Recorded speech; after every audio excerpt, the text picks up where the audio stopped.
జీ5 ఉండగా మీ favourite TV shows ని మీరు అస్సలు మిస్ అవ్వలేరు. Complete free. పరీక్ష పేపర్లు తెత్తడం కాదమ్మా, ఈ ఇంట్లో ఉన్న సమస్యల్ని, మనుషుల ప్రవర్తనల్ని ఎలా సరిదిద్దాలో అర్థం కావడం లేదనుకుంటాను.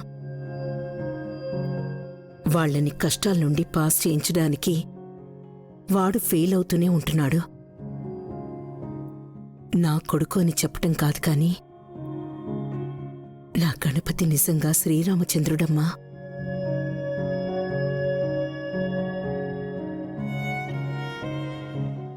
నా బాధంతా సుప్పు గురించేనమ్మా. చిన్నప్పటినుండి వాణ్ణ చేతికి దొరకకుండా పెరిగాడు. రెట్టమతంగా ఉంటుంటే ఏదో తెలిసి తెలియని వయసు కదా అనుకునేదాన్ని. పెళ్ళయ్యాక అయినా మారతాళ్లే అనుకున్నాను. కాని ఇప్పుడు కూడా వాడు మారటం లేదు. పైగా నిధి కూడా నీలా ఆలోచించే అమ్మాయి కాదు. ఆ ఇద్దరు ఇంట్లో పరిస్థితుల్ని ఎప్పుడు అర్థం చేసుకుంటారో ఏంటో. మీరేం బాధపడకండి అత్తయ్య. క్రూరంగా జంతువుల్ని వేటాడే వాల్మీకి ఒకానొక సమయానికి మారి రామాయణం రాసి వాల్మీకి మహర్షిగా మారారు. అలాగే సుబ్బు కూడా మారతాడు.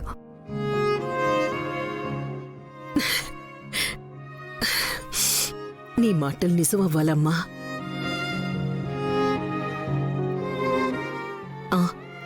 విద్య, గణపతిని లోపలికి తీసుకెళ్ళు. కొత్తగా పెళ్ళైన వాళ్ళు ఇలా విడివిడిగా పడుకుంటే చూసేవాళ్లు రకరకాలుగా అనుకుంటారు. ఏం కాదులే అత్తయ్య, ఆయన్ని ప్రశాంతంగా ఈరోజు వదిలేద్దాం. రేపటికి కుదుట పడతారు. రేపటికి ఇలాగే ఉంటే అప్పుడు నేను మాట్లాడతాను. అమ్మ విద్య, తప్పుగా అనుకోను అంటే ఒక విషయం అడుగుతాను. అలా అంటారేంటత్తయ్య? మీరేమైనా అడగచ్చు. అమ్మ ఏమైనా అంటే పట్టించుకుంటావా? ఆ నమ్మకంతోనే అడుగుతున్నానమ్మా. కోటీశ్వర్ల సంబంధాల్ని, పెద్ద పెద్ద ఉద్యోగస్తుల సంబంధాల్ని అనవసరంగా వద్దనుకున్నాను అని మా ఇంటికొచ్చాక ఎప్పుడైనా అనిపించిందా? ఈ జీవితం నేను కోరుకున్నదత్తయ్య. కష్టాలు, సుఖాలు, ఆనందం, బాధ ఇవన్నీ లేకపోతే జీవితం ఎందుకు అవుతుంది? నేను మా ఇంట్లో కంటే ఇక్కడే ఆనందంగా ఉన్నానంటే మీరు నమ్ముతారో లేదో తెలియదు కానీ అదే నిజం.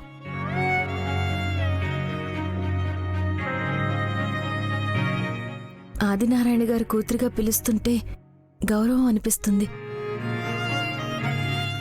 అదే గణపతి మాస్టర్ గారి భార్య అంటుంటే చాలా గర్వంగా ఉంటుంది అత్తయ్య.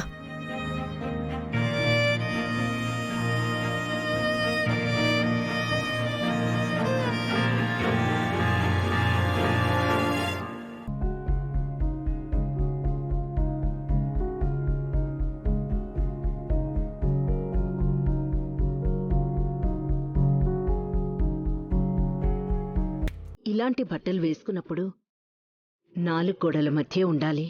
ఇలా నలుగురిలోకి రాకూడదు. ఓ గాడ్, ఇప్పుడు నేను ఎక్కడికి వెళ్ళానని? నువ్వెక్కడికి వెళ్ళకపోయినా దారిని పోయేవాళ్ళు చూడు ఎలా చూస్తున్నారు.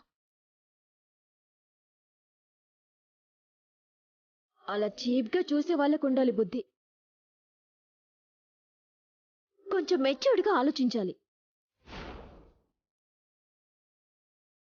వాళ్ళని ఇలా చదువుకోలేదు నిధి.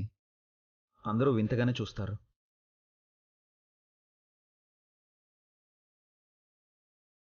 మొగుడికి 4 గోడల మధ్య అందంగా కనిపించాలి.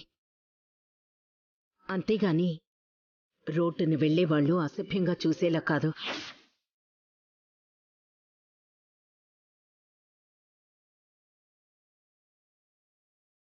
ఏంటండి బెల్ల కొట్టిన రాయిలో నిలబడి అలాగే చూస్తున్నారు?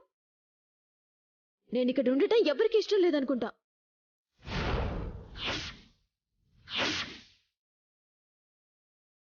అందుకే అందరూ కలిసి నా మీద దాడి చేస్తున్నారు.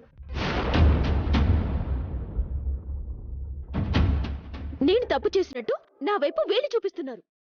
నిధి, అమ్మా, నిధి కల అలవాటు అంటుంది కదా. పైగా నైటీ వేసుకోవడం తప్పేం కాదు కదా. తనకి నచ్చినట్టు తను ఉండనివ్వండమ్మా. నిధికి నైటీ వేసుకునే అలవాటు లేదు సుబ్బు. ఈరోజే నేను కొత్తగా చూస్తున్నాను.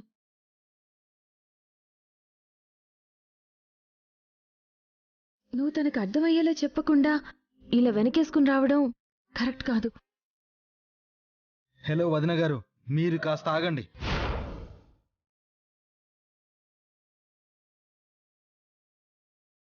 మాస్టర్ సంబంధం వద్దని ఇంజనీర్ సంబంధాల్ని తీసుకొస్తే నువ్వు చేసుకోలేదంటగా, ఎందుకు?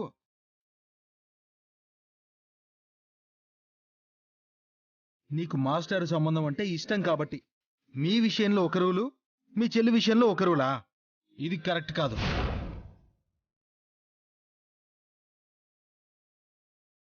పార్వతమ్మా, రండి. పార్వతమ్మా, సాయంత్రం మా ఇంటి దగ్గర భోజనాలు. ఏదైనా విశేషమా? మా కోడలు నీళ్ళొసుకుంది, అందుకే మన ఊళ్ళో వాళ్ళ వరకు భోజనాలు పెడుతున్నాం. అందరూ తప్పకుండా రావాలి. అలాగేనమ్మా, వస్తాం.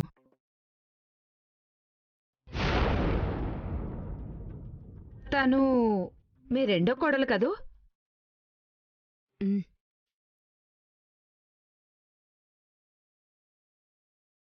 ఏంటలా చూస్తున్నారు?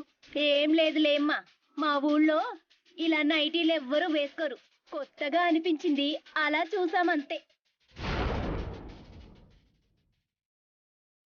టైం 9 దాటింది. ఇప్పుడు బ్రష్ చేస్తున్నావేంటమ్మా?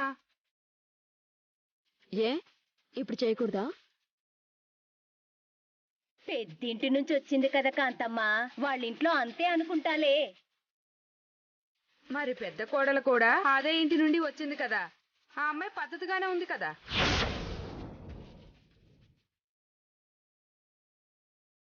మీ ప్రాబ్లం ఏంటి?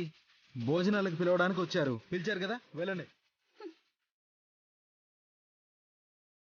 ఇప్పుడు మేమేమన్నామని సుబ్బు నీకంత కోపం? పెద్దింటి అమ్మాయి కదా అని చనువు ఎక్కువగా ఇవ్వకు, నెత్తి నెక్కి కూర్చుంటుంది. పార్వతమ్మ, మేమొస్తాం, పదండే. ఇంట్లో వాళ్ళకే కాదు, వీధిలో వాళ్ళకి కూడా నేను లోకువైపోయాను. పరిస్థితిని బట్టి, ప్రదేశాన్ని బట్టి మనం మారాలి నిధి. నిన్ను అనాలని, నీ మనసు బాధ పెట్టాలని మాకు మాత్రం ఎందుకుంటుంది చెప్పు?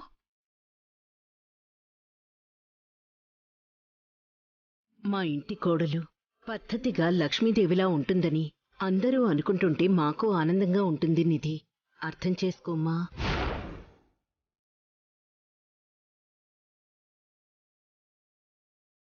సరే అత్తయ్య, అలాగే ఉంటాను.